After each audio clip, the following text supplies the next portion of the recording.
Está con nosotros Gilberto Sousa, él es presidente de la CONCAEM, es el Consejo de Cámaras y Asociaciones Empresariales del Estado de México, es nuestro invitado del día de hoy, Naim Libin Abu Said. Así es, Gilberto, pues bienvenido aquí a la cabina de Cadena Azul Radio y de Rotativo Noticias Sin Filtro, bienvenido. No, muchas gracias por el espacio, muchas gracias por la invitación y un gusto estar aquí con ustedes y su auditorio. Gracias, Gilberto. Gran trayectoria. El asunto de las cámaras no es ajeno a tu carrera profesional. Has estado inmerso desde hace muchos años. Vienes de la Coparmex, de una administración exitosísima. Ahora directamente en el Consejo de Cámaras y Asociaciones Empresariales del Estado de México, para efectos prácticos CONCAEM.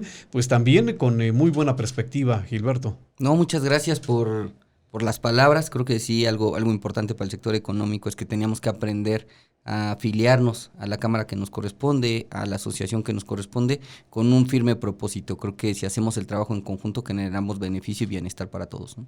Y de ello, pues ha tratado lo que recientemente vimos con el gobierno del estado, un anuncio de una inversión importantísima del orden del 30,000 millones de pesos, algo así es, Gilberto. Correcto, 30,000 millones de pesos con generación de empleos directos de 30,000 también.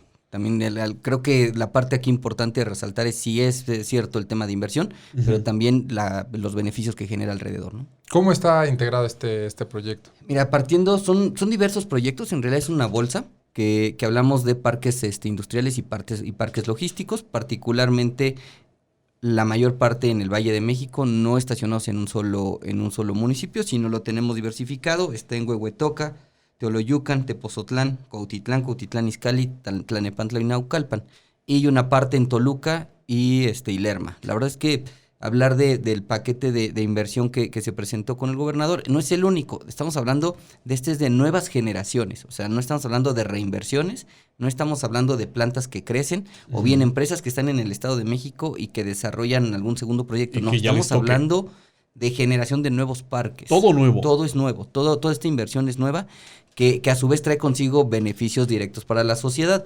No solamente es el dinero que llega, no solamente es la generación de empleos que llegan, sino me parece que aquí la parte importante que tendríamos que observar es cómo el ecosistema económico llega a esos lugares y empieza a desarrollarse. Es decir, no solamente es la inversión para generar un parque industrial o un parque logístico, sino aunado a ello tendremos que voltear a ver que se tienen que generar escuelas, que aunado a ello se tienen que generar zonas habitacionales, que aunado a las zonas habitacionales por lógica tendrían que venir desarrollos comerciales, y de los desarrollos comerciales tendrían que venir desarrollos urbanos, ¿no? Entonces, creo que todo este ecosistema que genera bienestar para la ciudadanía, genera empleos, genera ingresos en la bolsa directa de nuestros ciudadanos, claro, lógicamente genera bienestar, ¿no? Y genera proyección de crecimiento. Creo que esa es la parte como tendríamos que ver las inversiones, no solamente la gran cantidad de dinero que entra al Estado de México, ¿no? Lo que representa en estricto sentido.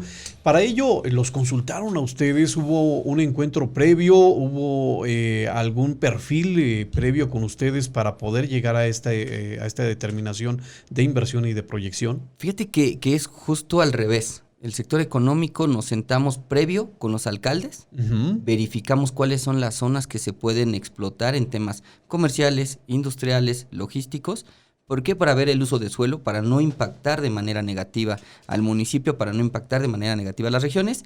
Después de esto verificamos los terrenos, qué tipo de terreno es, qué tipo de tierra es la que se pretende explotar. Sí. Posterior a ello tenemos reuniones consecutivas con el gobierno del Estado de México en mesas multidisciplinarias, es decir, con todos aquellos secretarios de Estado que son transversales para la tramitología de los proyectos. Verificamos la viabilidad. Antes lo conocíamos como el dictamen de factibilidad, en realidad se hace antes del famoso DUF, sino en realidad es una mesa multidisciplinaria en donde platicamos y vemos las posibilidades, y después de eso iniciamos la tramitología. Tramitología que yo sé que cuando lo diga muchos van a decir que es inviable, pero es real. Tramitología que antes nos tardábamos 3-4 años. Hoy estamos hablando que desde el día 1 que se toma la decisión de querer invertir, a el banderazo ya con licencia de funcionamiento entre 12 y 18 meses. Algo que es inviable en la mente, pero que es real lo que está sucediendo. Y es que es inviable porque históricamente así sucede. Es decir, puedes incluso quedarte empantanado para siempre en el proceso de tramitología, y esto pues no solamente desincentiva, sino que evita que llegue la inversión. Y ahora nos hablas de 18 meses, Gilberto. Con todo y construcción, ¿eh? Con todo y construcción, o sea, ya van trabajando. ¿Esto está abierto para cualquier iniciativa privada o cómo se tiene que hacer este proceso? El proceso, en realidad, nosotros tenemos una vicepresidencia que es de inversión y mejora regulatoria. Fíjate cómo va en conjunto la inversión y mejora regulatoria.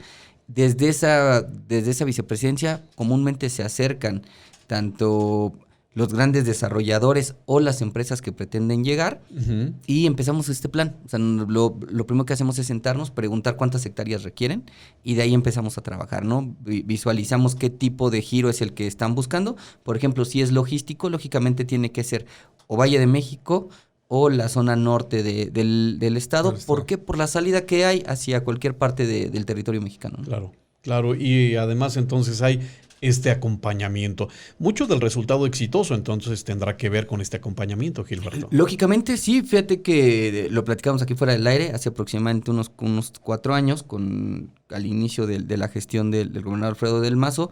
Tuve diversas reuniones con él, y entre esas prácticamente yo lo que solicitaba eran este tipo de mesas, el podernos sentar con los proyectos ya en las manos y sentarnos en mesas ya multidisciplinarias en donde pudiéramos verificar la viabilidad. Es decir, si bien es cierto, nosotros somos expertos en negocios, pero también es cierto que ellos son expertos en el tema de gestión. Y en el tema de gestión, pues lo tienen en la mano el propio gobierno, tanto municipal como estatal. Entonces era sentarnos para ver las condiciones. En muchas ocasiones nosotros volteamos a ver un terreno que es atractivo, volteamos a ver que no afectamos de manera negativa a la región, sino de manera positiva, pero no alcanzamos a ver los temas ya sociales, ¿no? Si es que existe algún conflicto social, y eso sí lo tiene de la mano el gobierno. Entonces, obvias razones, te sientas con ellos, verificas esa parte y te dicen, en esta zona hay pequeños conflictos sociales que habrá que trabajar antes de llegar a implementar esto, ¿no? Y ellos van de la mano junto con nosotros en esa primer parte, que es sumamente importante para que seamos bien recibidos en esa región, para que podamos socializar el proyecto,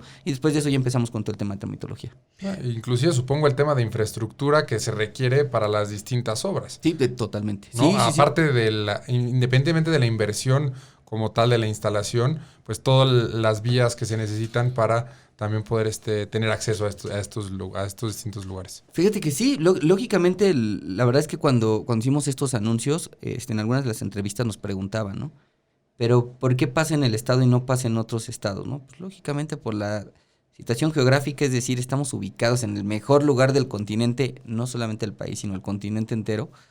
2, lo que bien decías ahorita, el tema de infraestructura me parece que hoy en día es increíble voltear a ver que tenemos carretera para cualquier parte del estado, y lógicamente nos da salida para cualquier parte del país, pero bien dices, nosotros nos sentamos, planeamos, y ellos a su vez hacen la inversión de infraestructura, no a modo, ni tampoco ideal para lo que estamos haciendo, sino más bien es a modo de que podamos generar muchas más inversiones alrededor, y que esto se detone como un polo de inversión. Esto tiene que ver también con el aspecto legal de la materia, el agilizar y responder expresamente a esta necesidad de inversión, pues tiene que ver también con la legislación vigente. Nos platicabas, Gilberto, antes de entrar al aire, cómo si bien la legislación que hoy opera en el Estado de México en esta materia, pues no está debidamente actualizada, pero sí la reglamentación. Esto ha permitido que se facilitaran los procedimientos. Sí, así es. Primer punto, cuando tenemos un Estado tan político, es decir, un Estado desde donde nace la política nacional, me parece que cualquier procedimiento legislativo se alenta. Y lo decíamos fuera del aire también, es histórico, ¿no? El gran imperio romano, la parte de inicio de desaparición se da porque se hace muy burocratizado todos los procedimientos, ¿no? O sea, si no pasaba por los legisladores, por su Congreso, no había forma que se avanzara. Aquí pareciera que sucede lo mismo en el Estado de México. La gran ventaja que tenemos es que, si bien es cierto, la legislación no está actualizada a la realidad porque es muy lento el proceso, lo que sí tenemos es que a través de reglamentos que el propio Ejecutivo puede regular, desde ahí se está empezando a corregir. Daba un ejemplo muy claro, ¿no? Las alturas que se requieren para los temas industriales, no está actualizado la legislación en el Estado de México. Antes estaba a criterio, es decir, tú te sentabas con cada presidente municipal y las presidencias municipales decidían si es que daban autorizaciones o no, ¿no? Quitemos la corrupción y hablemos en un mundo ideal en donde no hay corrupción, pero al fin y al cabo queda a criterio, y si para el presidente municipal no está justificado, pues el permiso no se da, ¿no? No se da. Que caso contrario, lo que ya se hizo es que se reglamentó la forma en la que se tendrán que tomar estas decisiones y nos facilitan totalmente el andamiaje de este tipo de cuestiones, y el beneficio es tú cumples con los requisitos y entonces deja de ser una facultad discrecional y se convierte en una facultad reglada. Claro. Cumples con los requisitos y se te tiene que dar tu autorización, ¿no? Así es como se ha estado trabajando. Sí es cierto, sí necesitamos trabajar mucho en legislación, pero por lo pronto con los temas reglamentarios creo que vamos avanzando. Nosotros constantemente hacemos este llamado a los legisladores a meterle velocidad, porque finalmente pues los sectores y las industrias están avanzando, el tema social está avanzando, entonces pues ahí esa invitación a los legisladores que nos estén sintonizando, que hay que meterle velocidad porque el Estado de México está avanzando y está avanzando a pasos agigantados también. Sí, la verdad es que seguimos siendo, la pandemia frenó todo y la pandemia hizo una sacudida de no voltear a ver lo mediático, sino voltear a ver las realidades. Sí. Y cuando se da la sacudida y volteamos a ver las realidades, resulta que el Estado de México sigue siendo el estado que genera más riqueza en este país. Resulta ser que somos el estado que empuja mucho más a este país. Y resulta ser que somos el estado que, como bien lo dijiste, va caminando y actualizando muchas cosas. Lógicamente, y insisto, es un tema real, pero es un tema también entendible, que la legislación no va al ritmo de cómo va avanzando las civilizaciones, y eso es normal. El único tema, y gracias por sumarte al llamado, es real. Necesitamos encontrar un procedimiento que sea mucho más ágil para la actualización de normatividad. Ya lo decíamos al principio de la entrevista, Gilberto, el escuchar al segmento empresarial es fundamental, crucial para poder darle esa movilidad y esa plasticidad a la realidad que hoy exige que tengamos una legislación actualizada a la gran demanda de la modernidad que está siendo impulsada, claro, por el segmento empresarial. Estamos hablando de un empresario que viene de una gira por Asia, que ya fue a China, que ya visitó Japón, que de regreso estuvo en Estados Unidos y que llega con un cúmulo de ideas y con esta intención de poder invertir en su entidad. Vamos a pensar el Estado de México, y resulta que cuando se sienta a ver estas posibilidades y a ver la planificación para hacerlo, pues te encuentras con una realidad difícil de seguirle a un ritmo que tú quisieras como empresario imprimirle. Muchas veces al mismo tiempo pues te va quitando hasta las ganas de hacerlo, ¿no? Muchas veces, Gilberto. Sí, y yo creo que socialmente y políticamente tenemos que entender que los problemas no se resuelven por decretos, ¿no? Que somos una sociedad y que el gobierno solamente genera circunstancias, genera entornos y genera condiciones. Es lo único que hace. Nosotros como ciudadanos somos los que resolvemos los problemas, somos los que tenemos en las manos la generación de beneficios o bien la generación de conflictos. Entonces creo que aquí esa es la parte importante y lo dices muy bien. Si entendemos que el sector económico lo que genera es riqueza y lo que genera son empleos, y que tú como gobierno tienes que darle las posibilidades de seguirlos generando, es decir, los entornos, creo que podemos avanzar muy bien. Entiendo perfectamente el tema social, y que como tema social lo que tendremos que ver es que toda aquella iniciativa que se genere, sea de gobierno, sea del sector económico, tiene que ser pensadas en generar empleos y bienestar para la sociedad, ¿no? Platicamos en entrevista exclusiva con Gilberto Sousa, presidente de la CONCAEM. Está en cabina de Cadena Azul Radio del 95.7 de frecuencia modulada, platicándonos sobre este perfil tan interesante que surgió hace unos días de esta inversión, de estos proyectos, de este empuje, de esta coordinación con el gobierno del estado. ¿Qué va a suceder en el inmediato plazo entonces, Gilberto? De estos proyectos, seguir con el tema de trámites, se sigue todavía sacando las últimas autorizaciones para iniciar construcción. La verdad es que somos muy echados para adelante, muy positivos. Nosotros creemos que en menos de 12 meses estarán estas inversiones ya totalmente establecidas y funcionando, pero te lo comentaba también se los comentaba fuera del aire, estos son cuestiones nuevas. Pero también hay reinversión, y también hay reinversión en parques industriales ya existentes. Un ejemplo nada más, porque es muy difícil para nosotros adelantar proyectos, pero te podría decir nada más en Exportec. que son los parques industriales pues, Portec 1 y 2 que están al lado del aeropuerto de Toluca. Están por llegar 3 empresas, las cuales solitas van a generar más de 4,500 empleos directos en una sola región, en una sola zona, para un solo parque. Y si de ahí sumamos el Toluca 2000 que recibe inversiones anuales y que genera entre 1,500 empleos directos, pues lógicamente estamos hablando de un sector económico fuerte, sólido y en crecimiento.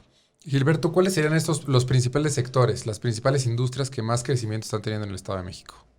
Lógicamente, y no podemos dejar de decirlo, la joya de la corona es el sector automotriz, sigue generando, sigue siendo de los principales. Farmacéutico es el segundo y el tercero es agroalimentario. Son los tres, bueno, alimentario en realidad porque se suman de todos. No puedo dar la marca, pero por ejemplo una gran empresa, una grande empresa a nivel nacional e internacional llega a Exportec y es un tema de bebidas, ¿no? Entonces, creo que traemos diversificado particularmente en esos tres. Textil sigue siendo el cuarto, pero particularmente esos tres son los que abordan. Una buena perspectiva y lo que también se menciona, el tema de la generación de empleos que tanta falta hace en México y sobre todo en el Estado de México con la población que tenemos. Sí, fíjate que sí, el siguiente paso, y ese es el punto importante aquí, es empezar a hacer crecer ese tipo de empleos, es decir, crecer en el bienestar que generan estos empleos, ¿no? Hoy en día hablamos de que el Estado de México perdió 33,000 empleos durante la pandemia. Es decir, en el año 2020 se perdieron 33,000. Pero nada más en 2021, solito 2021 se generaron 90,000. Es decir, triplicamos lo que se perdió. Me van a voltear a ver y me van a decir, sí, pero yo no veo que la ciudadanía en la calle diga, wow, qué estado, vivimos en el mejor estado y estamos en condiciones increíbles.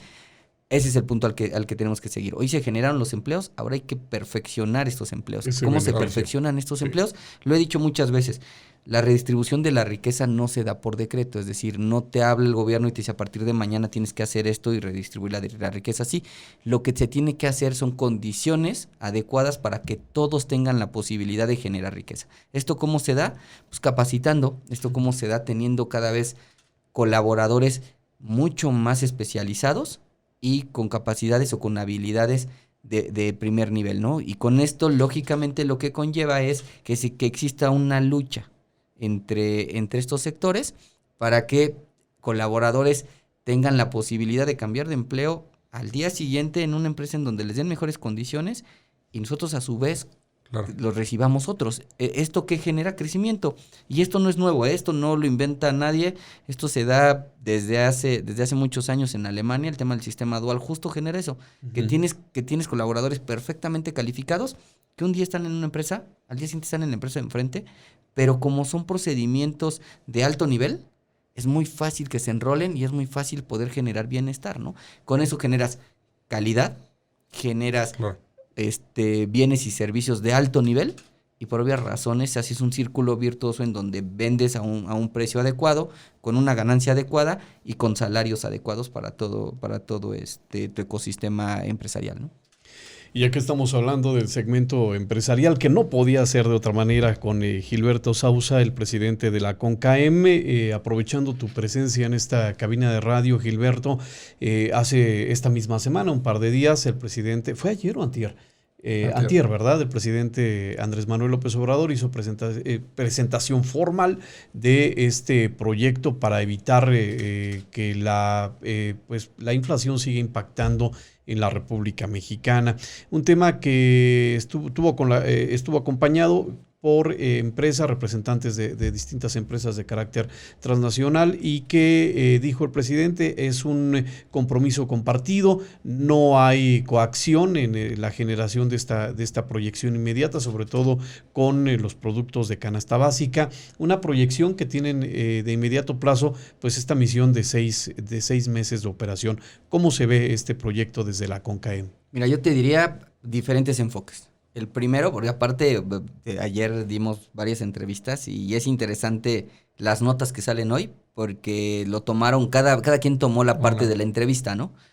De entrada te diría, yo no sé si hasta aplaudimos, pero pongámoslo en ese contexto hasta el extremo de aplaudimos que no sea un control de precios. O sea, eso lo tenemos que aplaudir y me parece que todos, desde ciudadanos, medios de comunicación, Claro. sector económico, tenemos que aplaudir que no se tomara una medida retrógrada como un control de precios, sino que por el contrario se permita la libre empresa, ¿no? Entonces eso se tiene que agradecer y se tiene que aplaudir porque al final está en su potestad del presidente tomar la decisión que crea más conveniente para el país. Entonces esa parte aplaudida.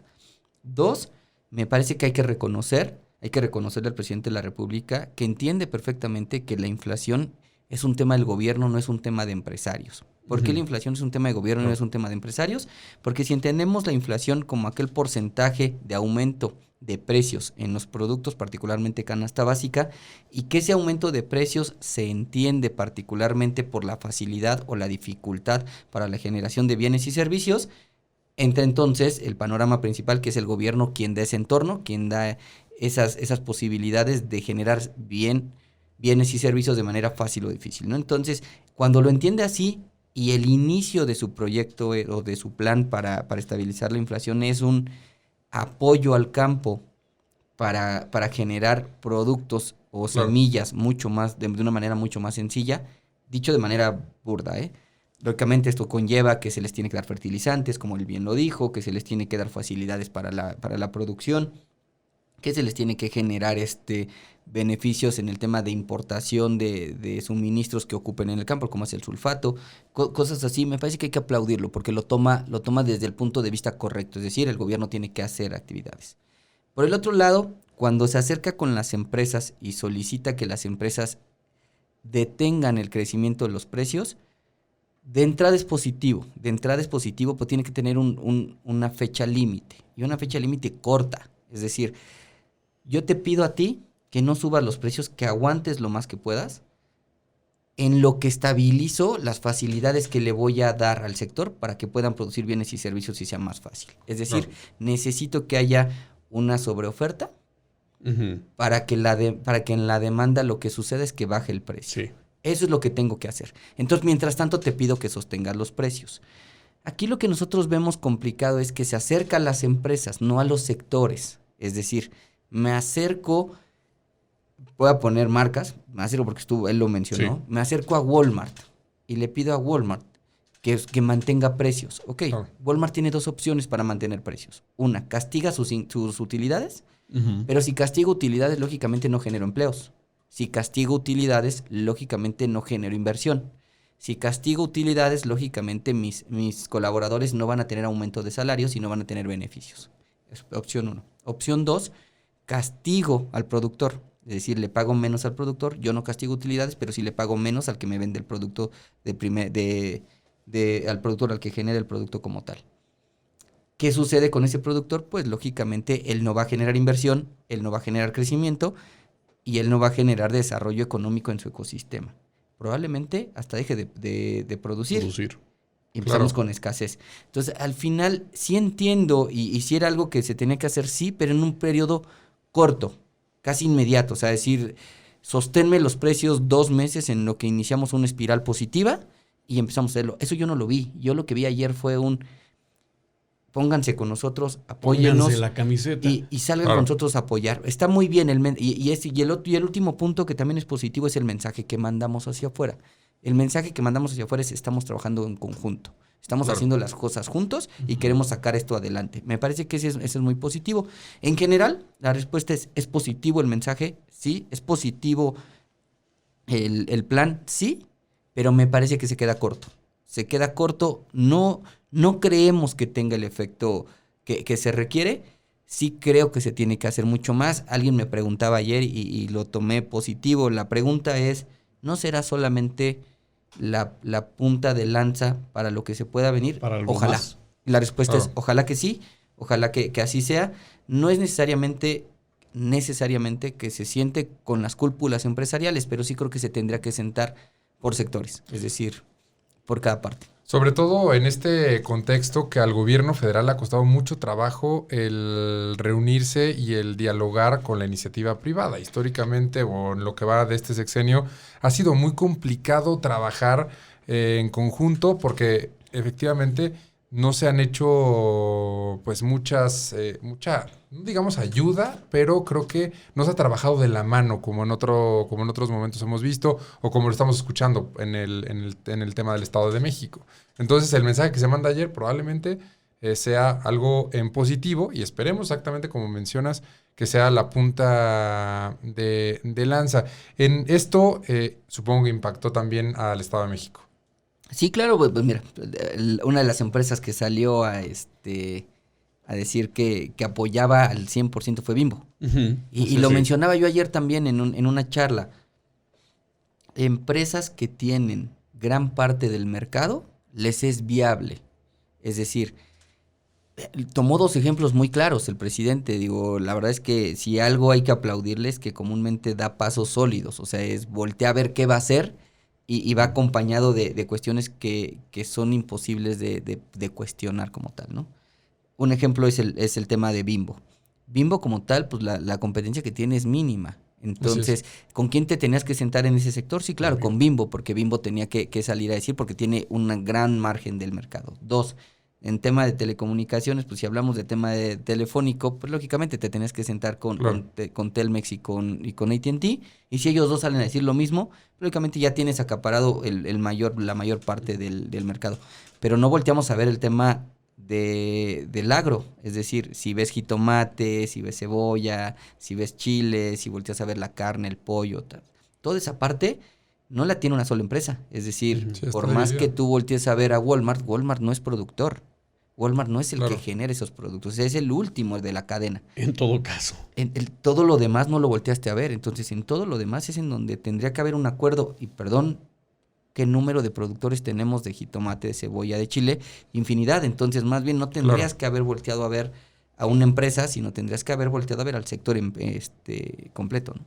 Un acercamiento sectorizado, sobre todo en este apartado, porque como bien señala Gilberto, sí es cierto que hay una contención de precio, no es coercitivo, pero por ejemplo en este tipo de productos, pues alguien tiene que perder, es decir, alguien ya va perdiendo de su bolsillo por esta estrategia. ¿Quién va a ser? ¿Será la última parte de la cadena de suministro, el productor, el intermediario? ¿Quién va a perder? ¿Quién va a asumir ese costo de esta estrategia y durante cuánto tiempo lo podría soportar? Alguien va a perder, ese es un hecho, lo dijiste perfectamente, alguien va a perder.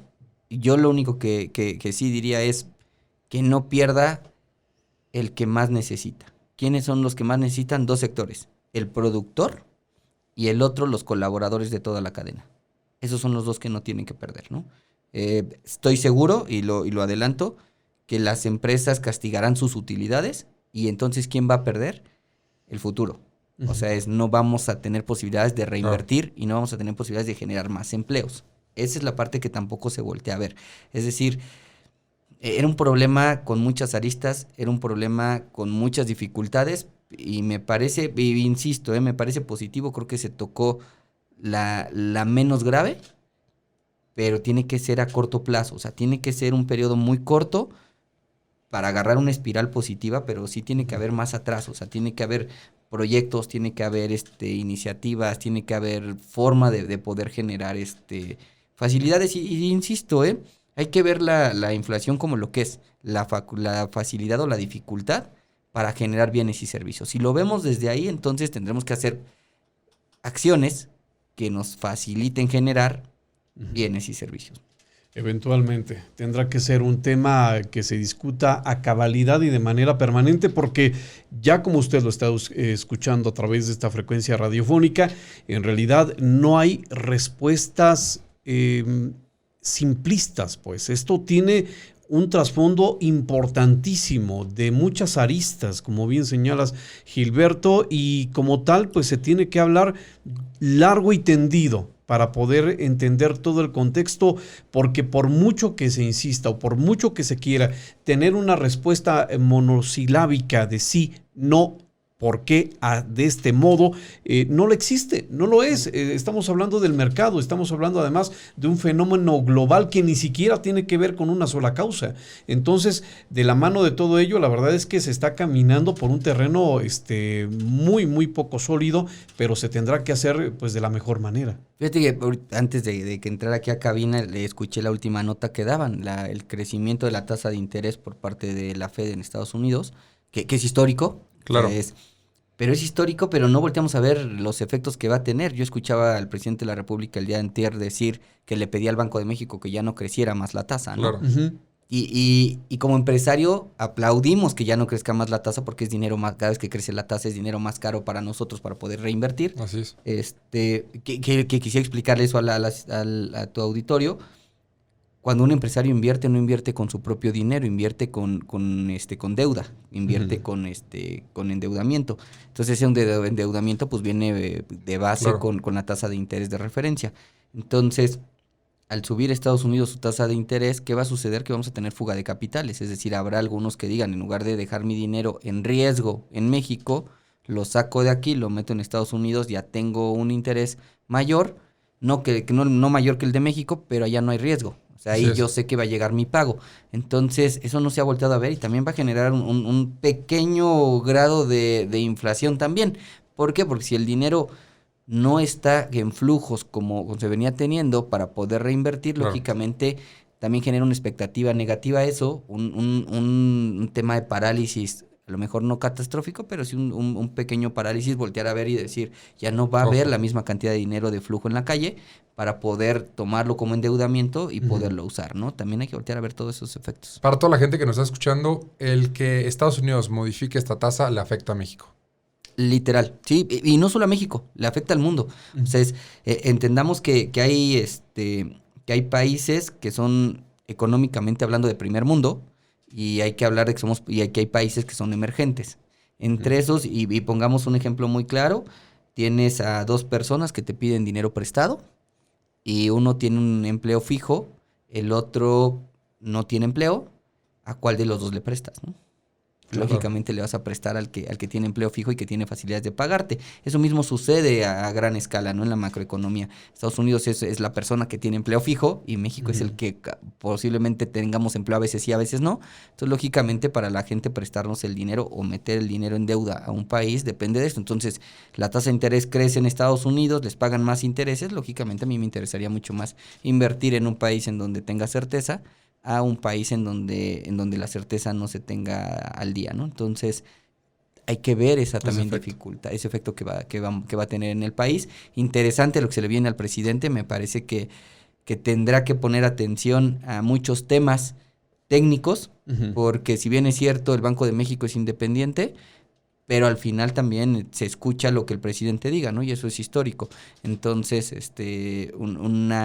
una solicitud del presidente tendrá que ser escuchada y es positivo que la escuchen, o sea, tendrá que ser escuchada por el Banco de México, pero a ver cómo reaccionan. A mí se me hace muy difícil pensar que el Banco de México en un trimestre o en el siguiente trimestre no la suba, ¿no? Lo dicho, el segmento empresarial del Estado de México, entonces Gilberto Sousa sigue siendo el más importante de la República Mexicana, con detalles tan importantes como los que históricamente se han dicho para el Estado de México por sus cualidades geográficas, pero yo creo que también por la calidad de su segmento empresarial, por la calidad de sus empresarios. Gilberto, si tú nos lo permites, daremos seguimiento a las labores de la CONCAEM, que por lo visto vienen nutridas y vienen revitalizadas.